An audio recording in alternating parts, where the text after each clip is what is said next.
Aloha aina, ano ai, velina kako. Welcome to Free Hawaii News, brought to you by the Koani Foundation, presenting Hawaiian perspectives on a broad range of topics and issues affecting the Hawaiian Islands, the Pacific, and the world. Your hosts for Free Hawaii News are Leon Kaulahau-Siu, musician, composer, diplomat, and political analyst, and Hinaleimoana Wong, Kumu filmmaker, cultural and Hawaiian language preservationist, and community leader. And now, Free Hawaii News. Ano ai me ke aloha ia kākua pauloa e nā hoa makamaka o koe ki pa mai nei. Mahalo anui no ka loko mai kai o keia la. Mahalo ke kipa ana mai o wau no keia o Kumuhina. Aloha, and my name is Leon Kaulahau-Siu, reporting from the United Nations in Geneva, Switzerland. And we welcome you to this episode of Free Hawaii News. Umeke is the Hawaiian word referring to a bowl or gourd. It is often used for food storage or for serving. It is known for its rounded bottom and lack of a lip or base. It's commonly used for serving poi and can also hold other Hawaiian cultural items, foods, fabrics, or even feathers. The umeke holds significant cultural importance in Hawaii, representing bounty, sustenance, and a connection to traditional practices.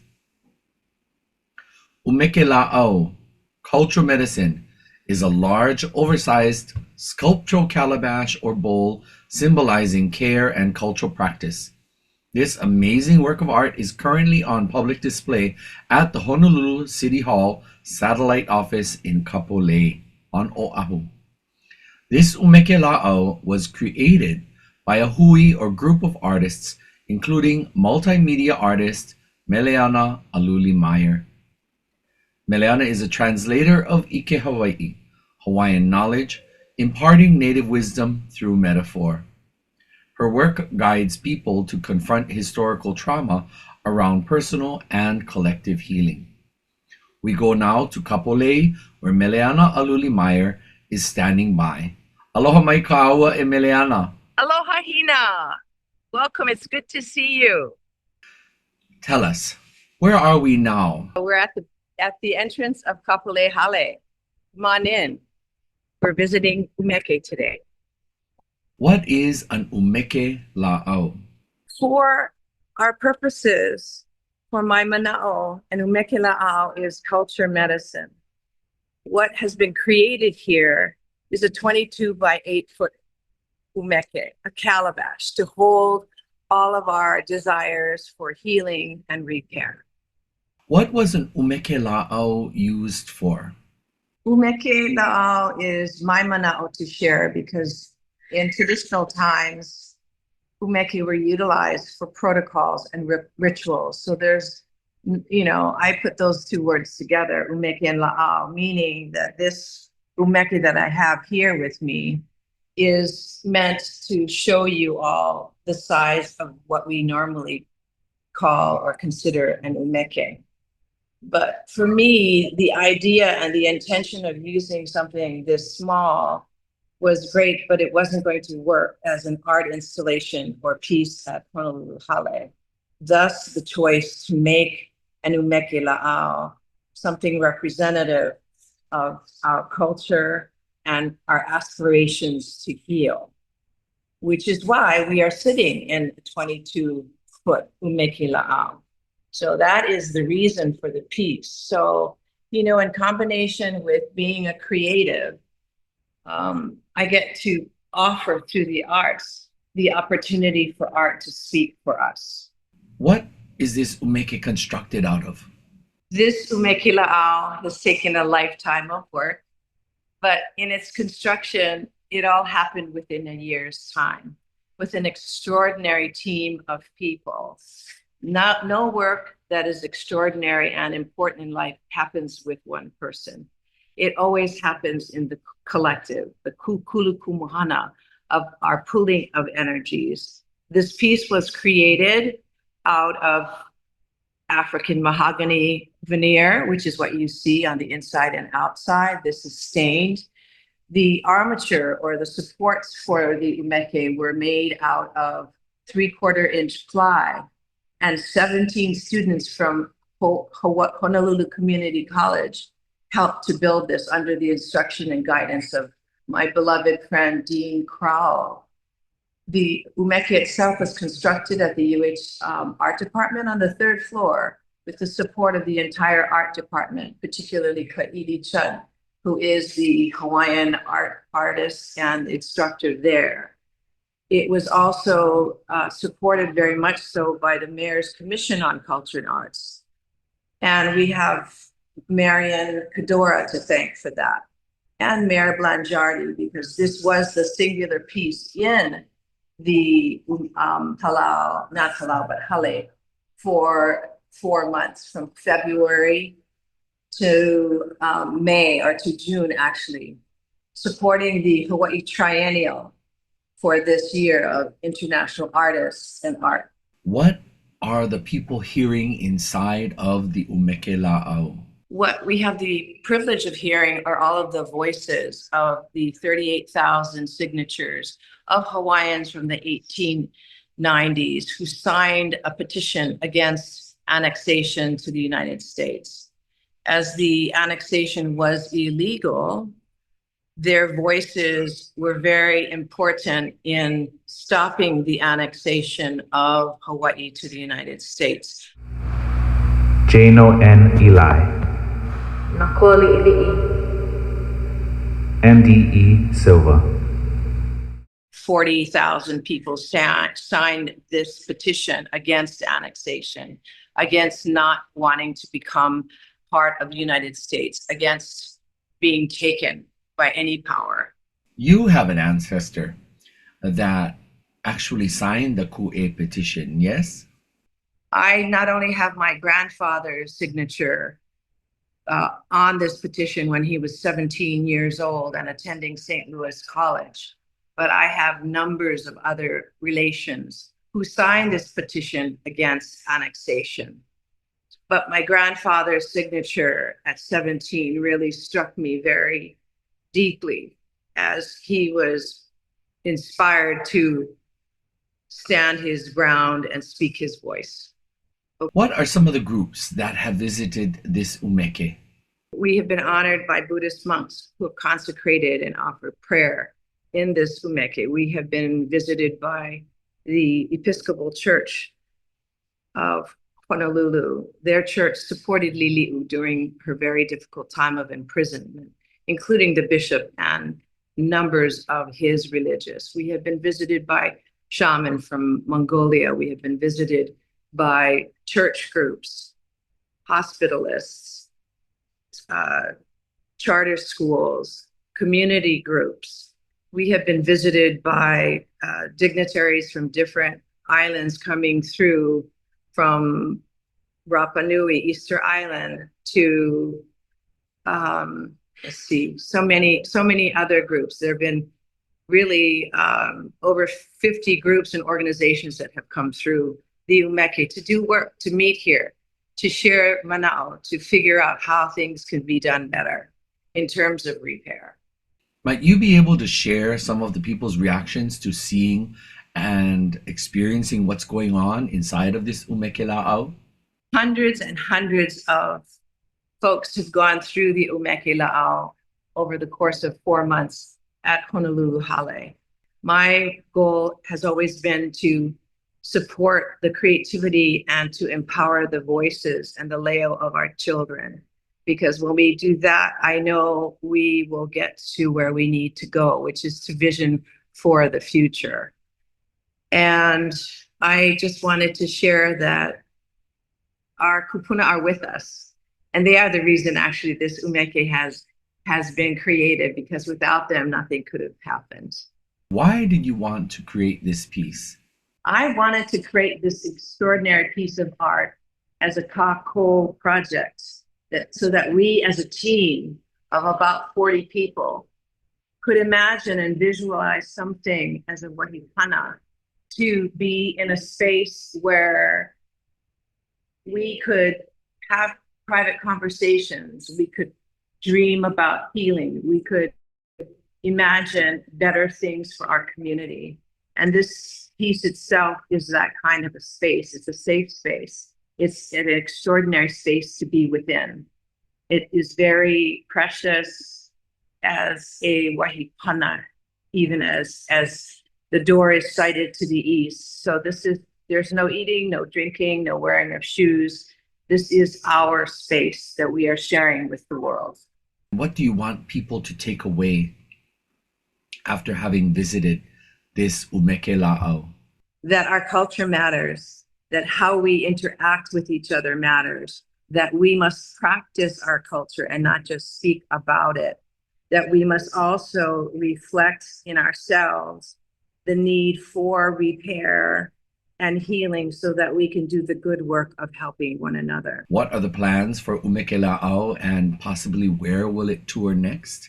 And any other future plans that you might have for it? The umeke la'au has its own destiny. And as a piece of ephemera, meaning it is very fragile, in a way, it will go where it needs to be. I'm hoping that Lahaina takes its time to invite this beautiful piece for its healing there in beloved Lahaina proper. It also has been invited to Canada, Six Nations, and also Rapa Nui.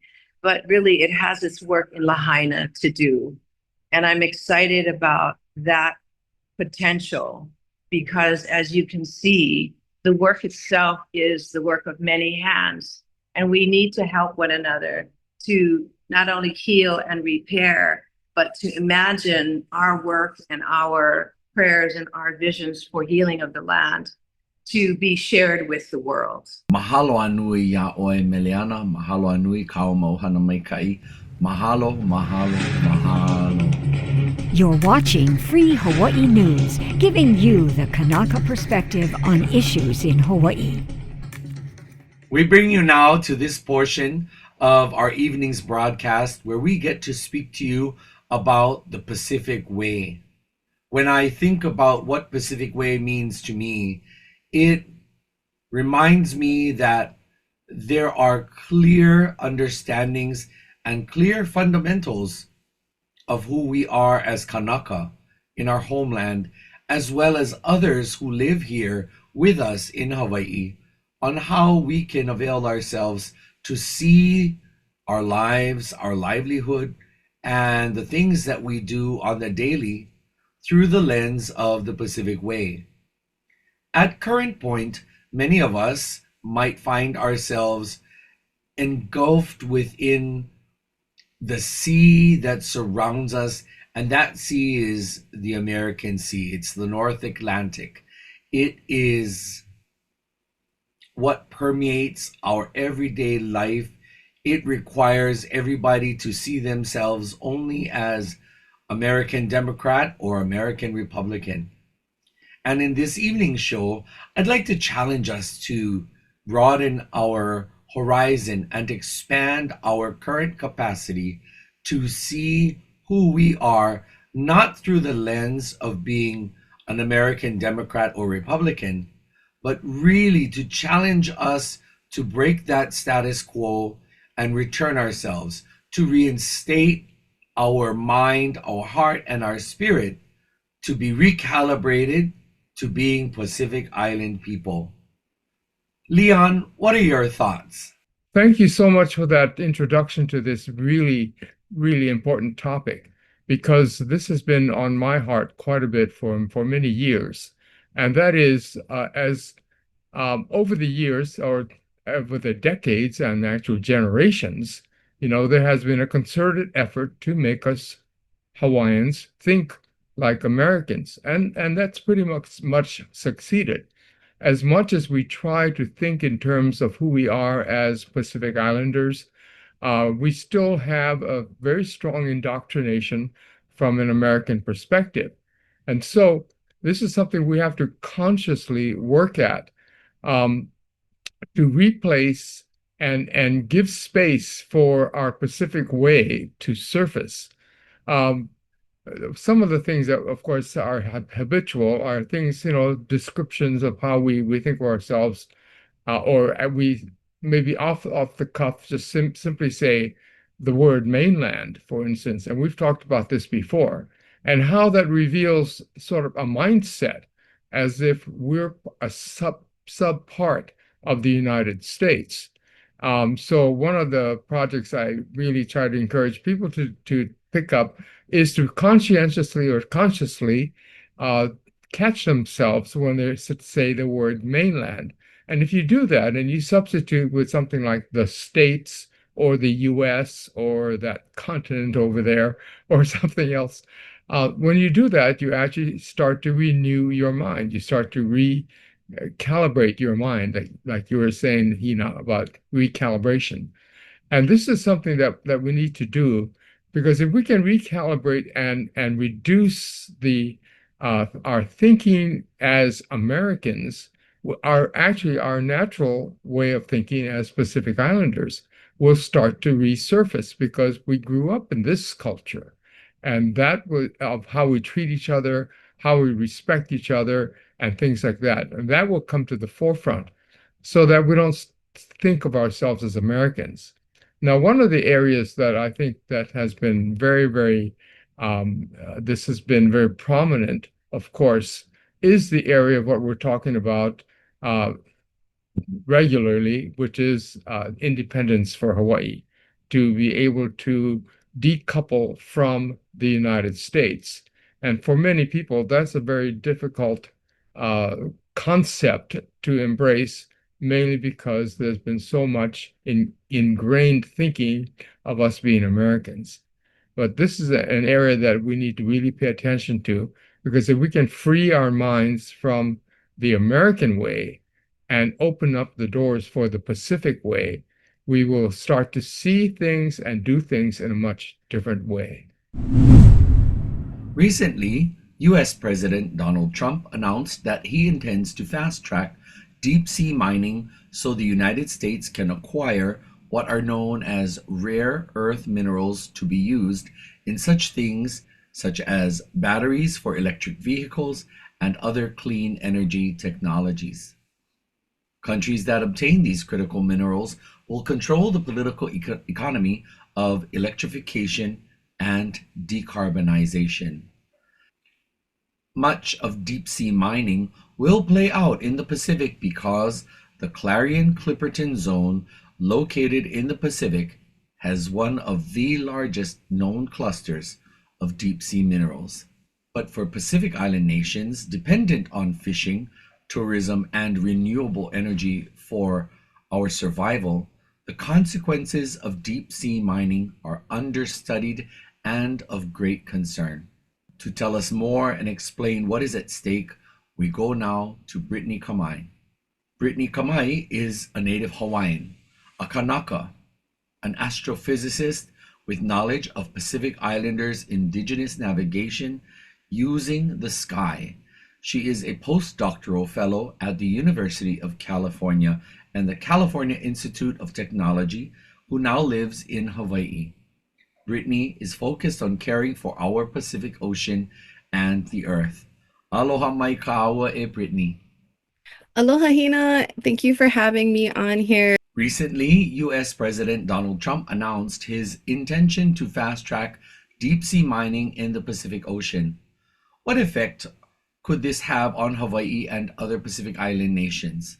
The effects that it could have on Hawaii are insurmountable. It's like, this is the thing that keeps driving me, is that it's going to have effects on our biodiversity.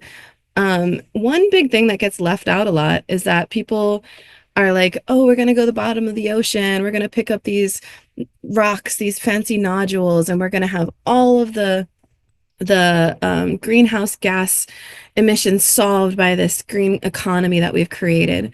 But they leave out the pieces of the importance of those rocks in the bottom of the ocean for all of the life that depends on it, and how much it's going to generate sediment plumes that are going to get picked up and kicked into the currents that come into Hawaii. So we will see a loss of our big marine animals, the whales, the sharks, the dolphins. We're going to see the losses of our big fish, our ahi, our marlin. They're all going to be impacted because the things that support their life are going to be compromised when we start to take things out of this very delicate part of the ecosystem. Why is the Moana Nui, the Great Pacific Ocean, seen as a collective resource and cultural identity by Pacific Island nations? Who we are as a people is that we are the ocean. The way that we got to all of our islands in the Pacific is not by walking. It happened because of a very intimate relationship that our ancestors took to learn all the signs and clues of the water to help us move from place to place. So knowing who you are as a person of the ocean is truly the foundation of who we are as Pacific Islanders. And I think that, a lot of times when the global community talks about the world, they look at only the land, right? And it's kind of like looking at those black and white images where maybe you're only going to see the black image part of it. But if you turn to the other color within it, you turn to the ocean, you see how massive the Pacific Ocean. You see that there's all of this water that's actually truly connected. And that is what our collective identity is in the Pacific, is this relationship with the deep ocean and the relationship with one another. Could there be long-term harm to the ocean seabed floor by deep sea mining? Yes. The long-term harm is that if we think about the time scale in which something has to replenish, it's so unbelievably long for the ocean. So the nodules that people are targeting are 1,000,000 years old. So that would take another 1,000,000 years before you form another rock that could be down at the bottom of the sea that could supply its nutrients to the food chain. The other thing that is very exciting science that has come out last year about the rocks themselves produce oxygen. So growing up in science class, we learn about the process from CO2 running into a tree, and the sun plays a role in separating that out so we get oxygen through photosynthesis. What we've learned is that these deep sea nodules actually, they have a little bit of charge in them like a battery, and they separate out water, which is hydrogen and oxygen, so that there's free oxygen available in the bottom of the sea. So the nodules themselves are also oxygen producers. And so that in itself, we don't have any idea the long-term impact of taking away the oxygen supply.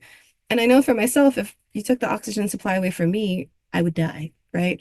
So I'm pretty sure that would have a similar impact on those creatures who depend on that for their life.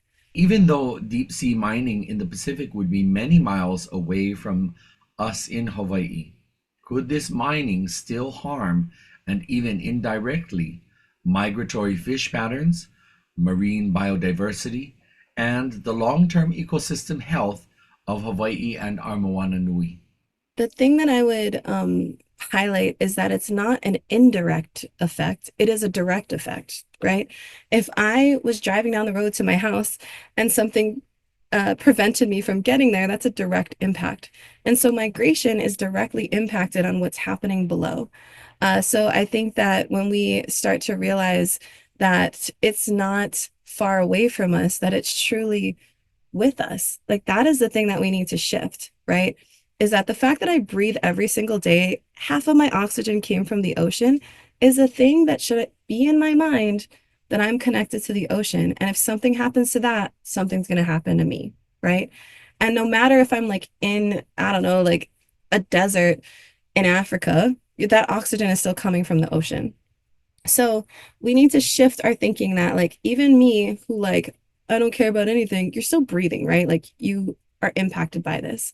And when we think about miles in the ocean, like that, it's just like traveling on our watery continent, right? Like as Pacific Islanders, we are voyagers. And the way that I go and visit my ohana, my family in the Pacific, is I'm going to take my sea road to get there on my canoe.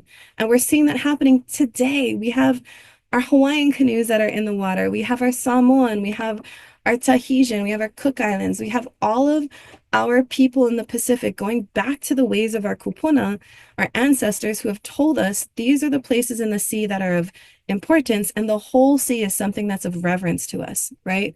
So the impact is, yes, it's going to cut off things like, yes, whatever tourist industry depends on the marine life. It's going to cut off our fishing supplies, so our food. And it's also going to make a huge devastating effect on our culture itself within the Pacific. So I think all of these things are not indirect harm. I think it's direct harm to who we are as a people, not only like in the Pacific, but as humanity itself. Why is it important for Pacific Island nations to be viewed as legitimate actors or partners rather than ignored by much larger nations such as the United States or China? If these larger nations are trying to drive the future of humanity without talking to the people of place, then they are going to be driving us into a very bad future. So I think that it's important that they know how critical our voices are in understanding how the whole planet gets balanced out. What do you envision would be the impact to small Pacific Island nations if so-called superpower nations like the United States, China, and others take over large areas of the Pacific Ocean for deep sea mining? The impact on our Pacific Island nations is an erosion to life itself, to our culture, to the way in which we show up in the world with aloha and kindness. And I think that we shouldn't continue to bear the brunt of decisions that are made by people who are not at all connected to the ocean or at all connected to a knowledge system that knows how to voyage on a canoe for an entire month and make that entire canoe be an island that is sustained. And then to take all the values that made you be able to survive the harshest conditions in the ocean, to stay together as a crew, and then come to a new island and develop entirely sophisticated agricultural systems to keep everything in balance and to keep everyone fed and happy. When you start to like take those away, you take away this opportunity of figuring out how to keep the planet in balance, right? You're taking away the knowledge and the integrity of a people by taking away who we are as ocean people. So I think the impact is going to be way more than any of these countries have a way to fathom, because they have yet to listen to the value of our culture in the global conversation. We are not just here to be, oh, some cute little postcard where you get to be with the coconut trees and you get to be with the hula dancers. No, like you get to talk to some of the most advanced civilizations this planet has ever seen, to be in conversation about how to move forward. And if you continue forward by neglecting that and doing industries like that will harm us, then what are we even setting our future up for? How can Pacific Island nations protect ourselves and resources within the Moana Nui from large-scale extraction by others? This is a great question, right? The very important first step that I would say is that we have to be vigilant, right? And we have to be present. And I know that we have so many things going on in our lives, and that is kind of what they're banking on, is for us to not pay attention. But we have to show up for the ocean because we know better. Like we feel it better, right? And so we need to be at the forefront of these discussions and showing that in each of our nations, we have power, and collectively we have power, right? The way that we in Hawaii have said, no, you cannot bring your ships into my islands. You cannot set up your shop on my islands. You just can't be here, is the way you can say no. And now American Samoa, they're making a commitment to saying, no, you're not going to do this in our waters, right? And that's the kind of alliance building that we need to keep doing, is to support each island nation who has jurisdiction of their space to say, no, these are the ways in which we're going to prevent this from happening. And so we need to stand with all of our nations, even the ones who have started to participate in the deep sea mining industry, because of the way in which the industry tells these lies to our communities that you're going to make so much money. And the reality is that you're not going to make a lot of money off of this. If you follow the financial trajectory of these deep sea mining companies who started in Papua New Guinea and bankrupted themselves before they started the company called the Metals Company now, like, you already like took away money and resources from one of our Pacific Island nation, and now you're trying to pretend to the rest of us that you're going to make a bunch of money. That's not okay. And so what we need to do is we need to keep sharing these stories, right? Like, it's not going to make money. It is not going to help our future. And it's not going to help our planet by having this industry happen.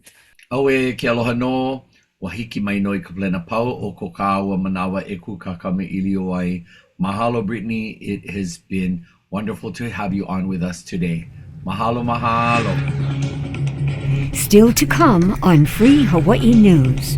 Progress for Hawaii at the United Nations.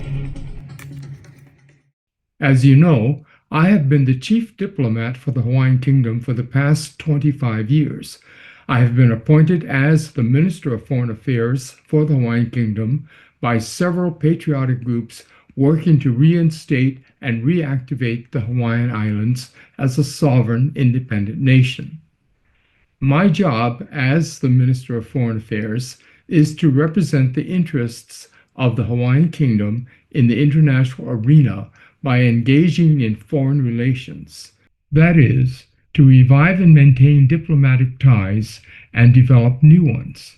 The job of the diplomat is primarily to open up lines of communications with other countries to facilitate dialogue and understanding, or more simply put, to make friends. Today I'm going to talk to you about the United Nations and what happens there, particularly the United Nations in Geneva, where I am. At the close of the devastating First World War, U.S. President Woodrow Wilson led a movement to create the League of Nations, an intergovernmental organization that would use peaceful means to settle international disputes instead of going to war. The idea was the First World War would be the war to end all wars.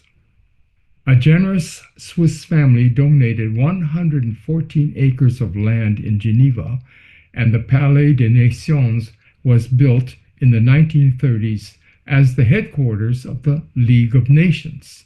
Unfortunately, as the 1930s grew to a close, Europe once again plunged into another devastating world war, and the League of Nations, having failed in its primary mission, was dissolved. However, at the end of the Second World War, the idea for another multilateral international organization was proposed, and in 1945, 80 years ago this October, the United Nations was born. The Palais des Nations, the former headquarters of the short-lived League of Nations, was repurposed to house a second headquarters for the newly formed United Nations.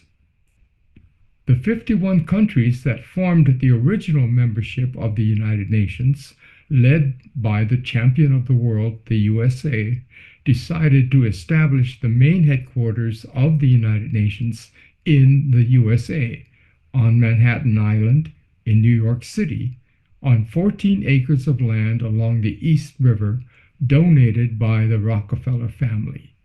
And that's where the iconic high-rise Secretariat building of the UN was built and has become the iconic image for the United Nations. Today, the UN has 4 headquarters, the main one in New York, the one in Geneva, Switzerland, one in Vienna, Austria, and one in Nairobi, Kenya. The biggest facility by far is the one on 114 acres in Geneva, Switzerland, which is where I visit 3 or 4 times a year and where I am coming to you from right now. The Palais des Nations was built between 1929 and 1936 in the neoclassical style with large conference rooms, historic halls, and extensive gardens. It has over 100,000 square meters of floor space and includes more than 2,800 offices and conference rooms. Notable signs are the Assembly Hall, which hosts large international conferences, Council Chamber, where the human rights meetings are held, Ariana Park overlooking Lake Geneva, and there are other agencies and organizations headquartered in Geneva located in the building and in facilities near the UN.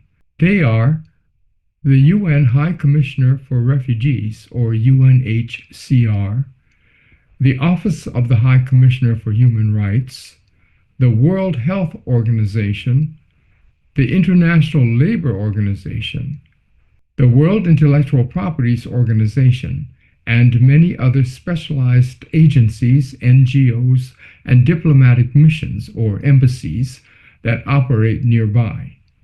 The UN in Geneva hosts more than 8,000 meetings a year and serves as a key venue for international cooperation, especially in humanitarian and peace efforts.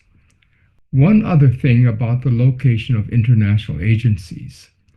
When I mention that I'm going to the UN in Geneva, people in Hawaii often ask, how's it going at The Hague? People think that The Hague and Geneva are one and the same. They are not. The Hague is a city in the Netherlands and is the home to the three international courts, the International Court of Justice, or ICJ, the Permanent Court of Arbitration, or PCA, and the International Criminal Court, or ICC. These are the ones we hear about quite often.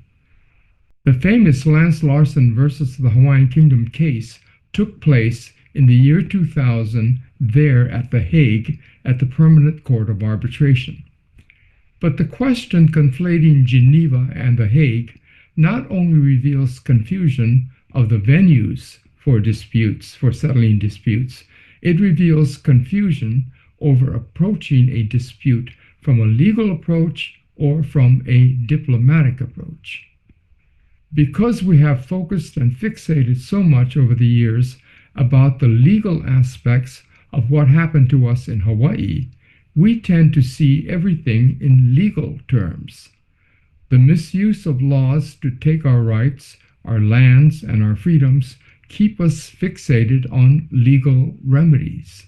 Therefore, many think that going to the UN is like going to a court where you present legal arguments and people make decisions based on how good your legal arguments are.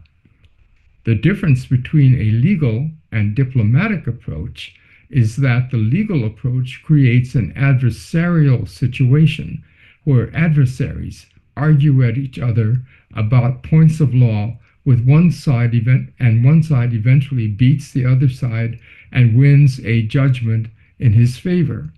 But diplomacy is not an argument. It's a negotiation. It works best by making friends and respecting one another, by seeking how things can be worked out, by bringing goodwill and friendliness into the picture to resolve a problem together. The legal approach is like making war. The diplomatic approach is making aloha. As I said earlier, my job as the Minister of Foreign Affairs is to represent the best interests of the Hawaiian Kingdom in the international arena. The best way to do that is by using what we do best, sharing aloha. Mahalo for viewing this UN report from Geneva. One word heard today in our Hawaiian culture is the word Māhū. Mahu is not simply a synonym for homosexual or transgender, but it is a distinct category in Hawaiian culture that many in modern Hawaiian society, as well as other native societies, incorporate the term third gender, a space between male and female, a space between kane and wahine. Despite negative connotations sometimes associated with the term today, in the traditional Hawaiian culture, Mahu were respected and honored for their unique contributions. Mahu people traditionally held important roles in Hawaiian society, including being healers, caretakers, as well as teachers of cultural knowledge. The term Mahu has experienced a shift in meaning over time, and today there is a growing effort to revive the traditional understanding of Mahu as a respected and valued understanding in Hawaiian culture.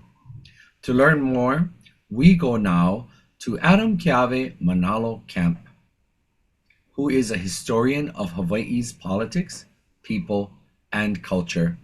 He is Kanaka Maoli, a Hawaiian who researches and writes about history, culture, economics, and social issues from a Hawaiian point of view. Aloha mai kaua, Adam Keawe. Aloha e kumu hina. How is being Mahu different from the term that we often hear today from the Western lens on life? And that term is LGBTQIA plus. For us as Indigenous people, it functions as a placeholder term, in my opinion, and it's useful for navigating, external structures of settler colonialism, and as a shorthand for malihini, unfamiliar with Indigenous gender systems. But Mahu is not merely an identity; it is a category of being, and specific to Kapai Aina Hawaii. It is rooted in genealogy, in kuleana, in ceremony, and social responsibility. So Mahu predates Western gender constructs entirely. It is not a subcategory of LGBTQ. It is its own foundations, its own kahua, grounded in a worldview that sees relationships not as binary, but as the norm. Mahu also does not need to be translated in order to be valid. It just needs to be remembered. Mahu was also, created in reaction to oppression. It was cultivated in balance, embedded in the spiritual and social fabric of our people over the course of 1,000 years. Mahu isn't just about one's physicality, not just about the physical aspects of someone, but it is inclusive of one's mental, emotional, as well as spiritual place in life and society. Mahu is a way of being in relation to the community, to our knowledge systems, to healing, and frankly, being Mahu is a blessing. Mahu is a role, it's a calling, and it's a social location all at once. Our kupuna recognized one's worth was not confined to the physical, but revealed through conduct, wisdom, and the ability to care for others. So Mahu embodied the capacity of an individual to occupy multiple spaces, kane, wahine, and more, without being a contradiction in our society. That multidimensionality was seen as a strength, not as confusion, but as a strength. Again, as a blessing. Mahu existed in a sacred, in between, as a fullness. So, if I'm hearing you correctly, this means that Mahu were just as natural a part of Hawaiian society as Kane and Wahine. Yes? Yes, I agree with you. Mahu was as valid as the Va for Kane and for Wahine. It occupied a space within, again, our cosmos, in our way of thinking about the world. And it was seen as normal. It wasn't seen as being anything really, shameful or sinful. It was just, oh, he's Mahu. He Vahi he Mahu. My grandmother used to talk about that. Wherever you go, there's going to be a Mahu. That's just normal Hawaiian way of thinking. Would you concur to say that pre-contact Hawaii, Those who were Mahu in society were actually respected and valued members of that society rather than ostracized or marginalized. Correct. So marginalization is not indigenous to Hawaii. It is a colonial imposition. Prior to the arrival of missionaries and Western legal systems, Mahu were not merely accepted or tolerated. We were respected and we were treated based upon our character, not based upon being just simply Mahu. If you were a Pono person, we were a Pono person. It didn't matter if you're Kane, Wahine, or Mahu. So going back to the role of Mahu, our roles were not, peripheral. They were central in many ways to the health and functioning of the Lahui. Mahu were visible, valued, and held positions of cultural, educational, and spiritual importance. And in fact, we still do. The transition from reverence to ridicule did not come from Hawaiian society itself. It was violently imported from outside. Under this foreign moral order, Mahu were recast as sinful, deviant, and unnatural, not because of who we were, because of what the colonizers refused to understand. Our practice, once integral to ceremony and to education, was condemned. And this erasure was not accidental, it was strategic. Colonial power requires the destruction of indigenous knowledge systems, and Mahu represented a threat to that agenda because we embodied a worldview where gender was expansive, not confined like theirs. A world where identity was not criminalized, but cultivated and even celebrated. So it savored us from ancestral functions and taught our people to fear what they once honored. How and why do you think Mahu became misunderstood and misrepresented in our society? There was a calculated effort to erase a way of being that could not be controlled. What was once sacred was renamed as shameful. The harm was not also just external, it also became intergenerational.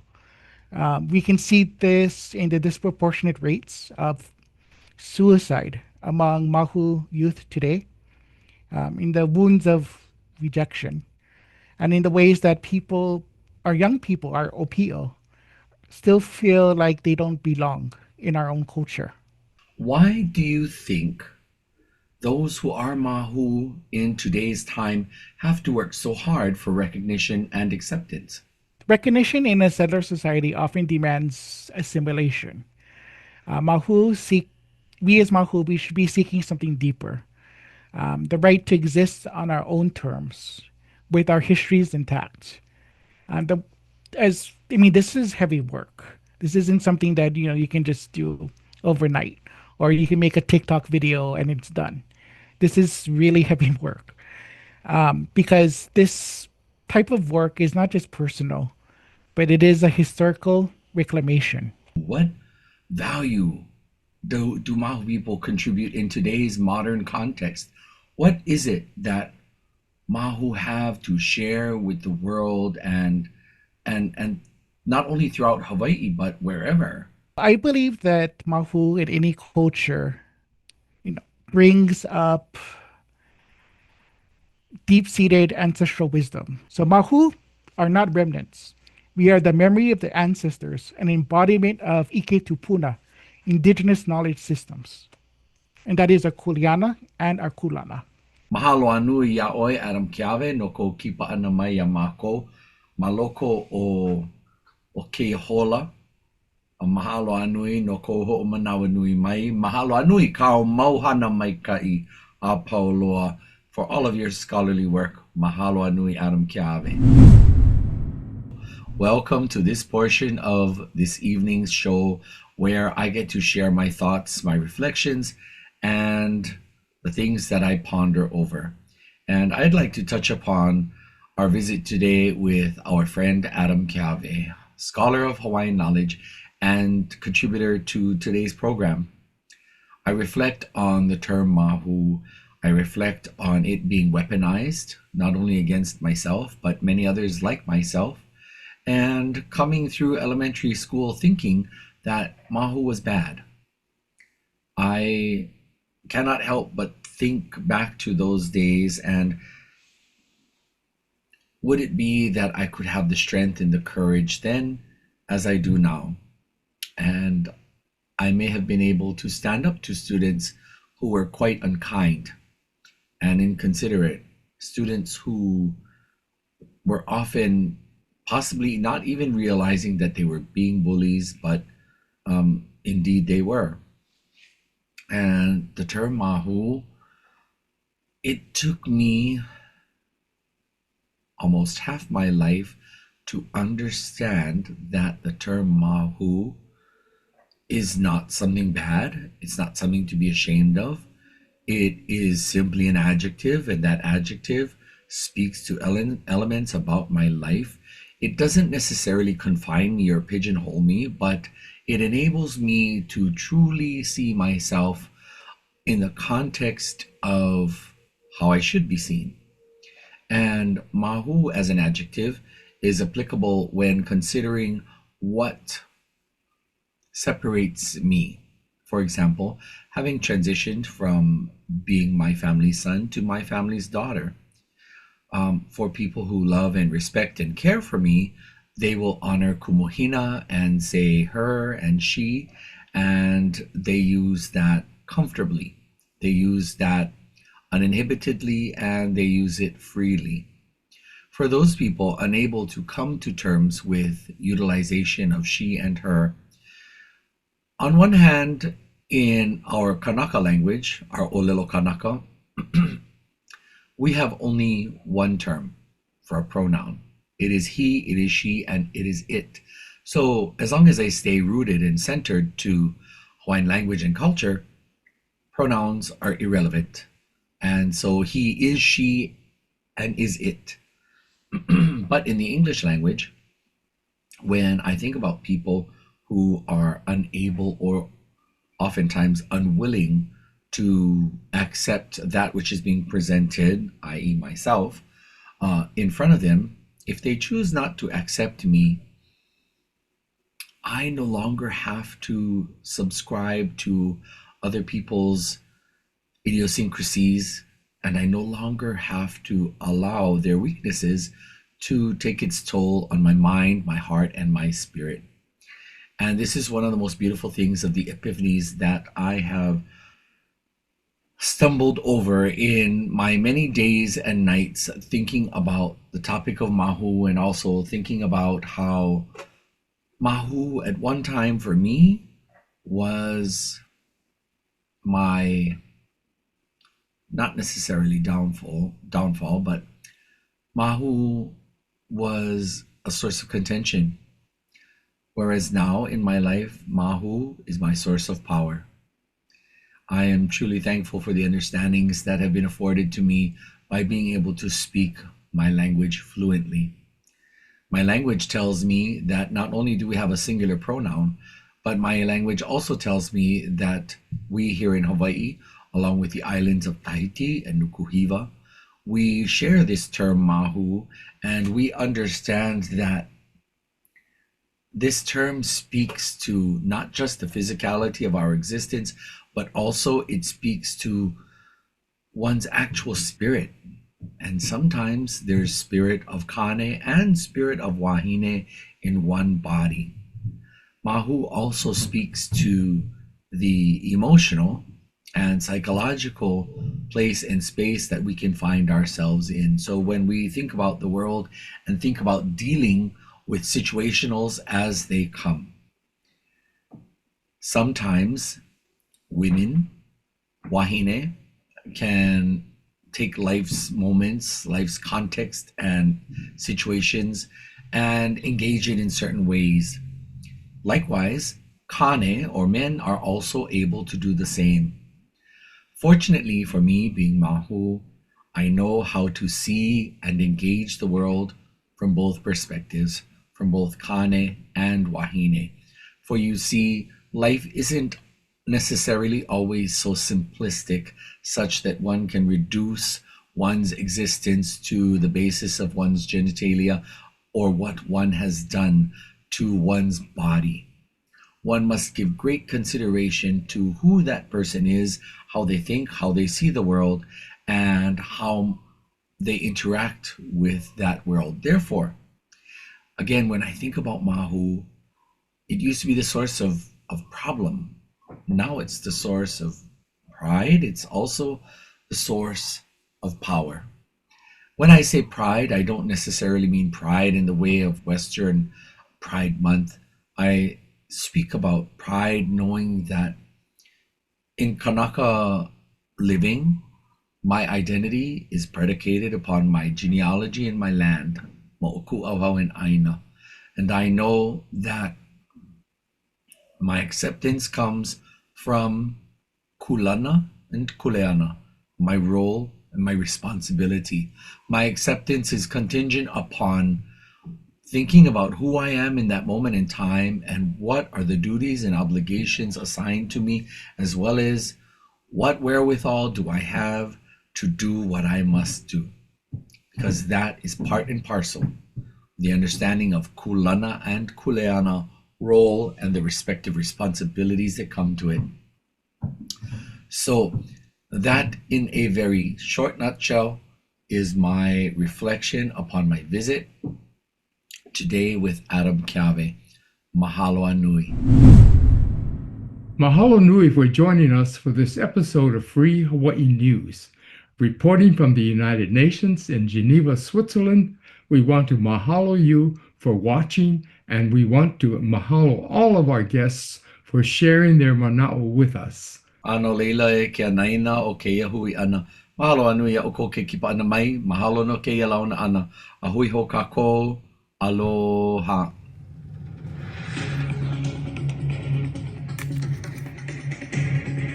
We hope you enjoyed this month's episode of Free Hawaii News. Mahalo for watching. There's a new show every month, so this program will air several more times this month. You can view it anytime on Olelo's on-demand site or on YouTube. See you next time. Ahui ho, aloha aina.